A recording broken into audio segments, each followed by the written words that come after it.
Les travailleurs frontaliers de la Moselle soutenus depuis 40 ans, le comité de défense et son charismatique chef Arsène Schmitt ont retracé les combats gagnés et ont montré toute leur détermination à poursuivre la lutte.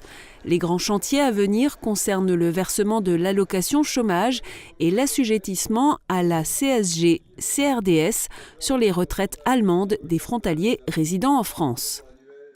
Ouverture des Restos du Cœur aujourd'hui. Depuis plusieurs jours, les bénévoles s'activent et s'approvisionnent au stock départemental à Bitche. L'an passé, 400 familles ont bénéficié de l'aide alimentaire à Sarreguemines. Les inscriptions sont actuellement encore en cours, mais une augmentation se fait déjà sentir. On recherche toujours des bénévoles, surtout au siège. Ils cherchent un trésorier ou une trésorière adjoint. Le siège est à Forbach. Donc, et nous, ici, on cherche aussi des bénévoles pour distribuer ou décharger les camionnettes lundi matin. Le nouveau patron de la prison installée en grande pompe, levée du drapeau, musique, présence de nombreux gradés et civils, Thierry Tournat est officialisé comme nouveau directeur de la prison de Sarreguemines. Son parcours exemplaire est un atout pour la gestion globale de l'établissement. 1 an et demi après sa fermeture, la galerie d'art moderne à Sarrebruck rouvre ses portes. L'événement a été marqué par la présence de la maire de la ville, Charlotte Britz, et du ministre de la Culture, Ulrich Commerson. Cette réouverture marque la fin des travaux d'extension de 1500 m² menés pour un coût de 39 millions d'euros. Dès à présent, on peut y découvrir la magnifique et très colorée exposition de l'artiste contemporaine, la californienne Pae White. L'entrée est gratuite jusqu'à la fin de l'année, profitez-en. Après les fleurs, les libellules convoitées par les communes. Sarreguemines et Sarralbe peuvent se targuer d'en avoir obtenu une et Rémelfin en décroche 3, le meilleur résultat possible dans ce classement régional. Depuis 10 ans, plus aucun produit chimique n'est utilisé par les agents municipaux en charge des espaces verts. Les arboriculteurs de Neunkirch inaugurent leur nouveau local et ça valait le coup d'attendre 10 ans. Situé à proximité de leur verger composé de 260 arbres fruitiers, le nouvel aménagement est spacieux et doté d'équipements adaptés aux nouvelles normes d'hygiène.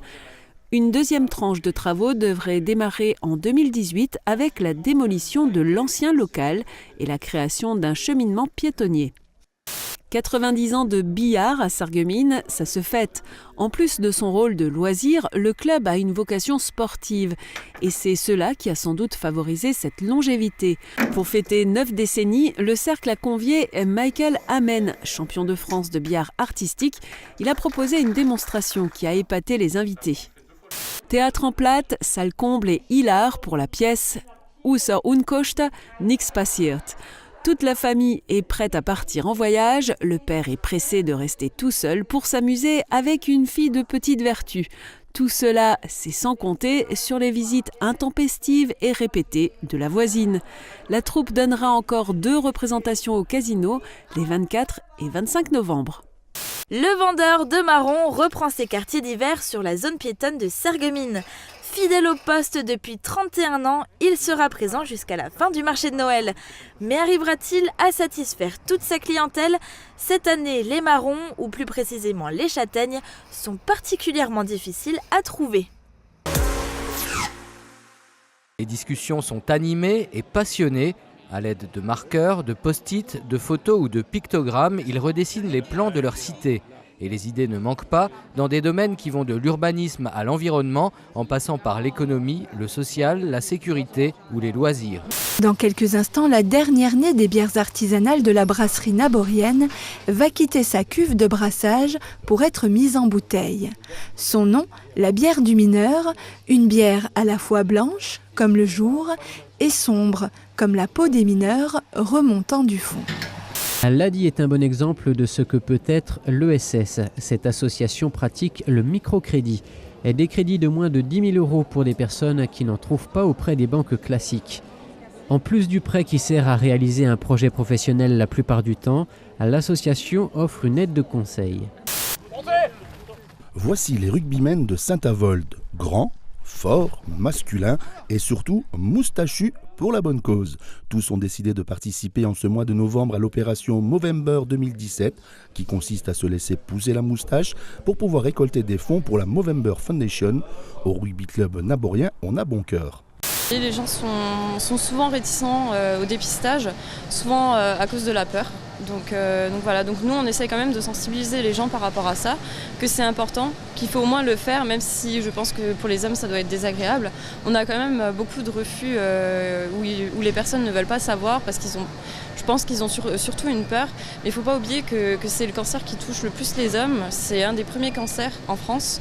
Donc il faut quand même essayer d'aller se faire dépister et au moins être fixé sur la chose. S'équiper, c'est la base pour les conducteurs de 2 roues.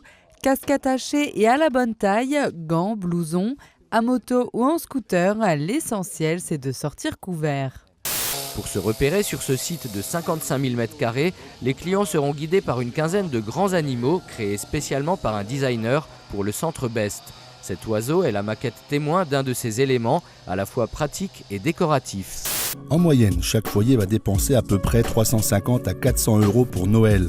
Une facture qui peut grimper jusqu'à 559 € si on inclut l'habillement, la décoration et les festivités du réveillon. Donc le budget, je pense que c'est plus vers 2 000 €.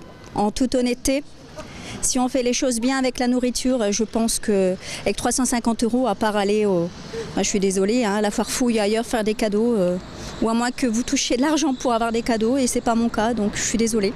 On met de l'argent toute l'année, mais on claque. Non, il n'y a pas de limite, non, parce que Noël, c'est une fois dans l'année où on se fait vraiment des cadeaux, donc voilà, on en profite. C'est une fête familiale, mais bon, c'est aussi beaucoup les cadeaux, les enfants, ils attendent ça toute l'année. Ici, on est au moulin de Villers, moulin de Harskirchen. Moi, je suis meunier depuis fin 74, que j'ai repris le moulin de mon grand-père. Et le moulin, il est normalement, d'après les origines, il est de 1532, pardon. Et l'installation qu'on va voir après à l'intérieur, il a été modifié en 1921.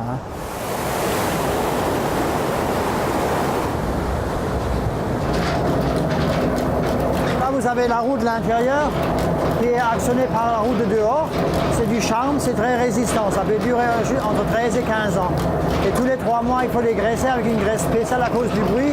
Là-bas, vous voyez une courroie qui a 30 mètres, qui va jusqu'au 4e étage pour faire actionner les machines du haut, pour faire actionner la transmission du 4e étage. Alors là, vous voyez le broyage. Ça, c'est encore des anciennes machines à broyer. C'est des machines de 1921. C'est de l'arrière-grand-père encore. Là, vous voyez le deuxième passage qui vient sur les cylindres. Et en bas, c'est déjà la 3e fois. C'est broyé, ça descend en bas et ça va remonter par des élévateurs à godets. Là, ça descend vide, ça prend la marchandise en bas et à l'autre côté, ça va monter. Là, on est au 3e étage. Là, vous voyez la machine, ça s'appelle un plantichter. Alors, vous avez différentes sortes de tamis. Alors, il y a 13 tamis sur chaque côté. Chaque tamis est superposé dans un caisson à bois. Là, on est au 2e étage. Je vais vous ouvrir la trappe. Là, vous voyez la farine qui est pratiquement presque finie. Là, ça vient directement du tamiseur en haut. Là, vous avez le silo à farine, vous voyez, où il y a la farine qui rentre. Et puis, ça dépend de la quantité. Quand c'est fini, il faut faire tourner la vis sans fin pour la mélanger quand elle est en dehors avant de l'ensacher. Là, il y a une courroie qui entraîne un ventilateur. Et il faut de l'air dans tous les circuits du moulin. Et d'abord, l'air est soufflé dans des grands manches à filtre à farine. Et tous les 3 minutes, ces filtres sont secoués automatiquement pour enlever le décolmetage de la farine, à cause des risques d'explosion de poussière de farine. Alors là, on est au dernier étage. Nous, on dit le grenier. Et puis là, vous voyez le fonctionnement du système qui était pour faire monter les sacs de blé. Vous voyez, ça c'est encore des anciennes courroies qui ont été cousues dans le temps avec des nerfs de bœuf ou des nerfs de vache. C'est aussi une courroie qui a plus de 80 ans. Alors pour faire actionner le système, il fallait tirer à la corde bleue à n'importe quel étage. Alors vous voyez, il y a le poids qui est serré contre la courroie et quand c'est assez serré, il y a le sac qui monte. Pour acheter notre farine, on peut la trouver dans différents magasins, au Super U à Sarralbe, on peut la trouver au Leclerc à Sarregnon, au Leclerc à Sarrebourg. Et puis sinon, les gens, s'ils veulent accéder au moulin, ils peuvent la chercher au moulin qui est ouvert presque tous les jours.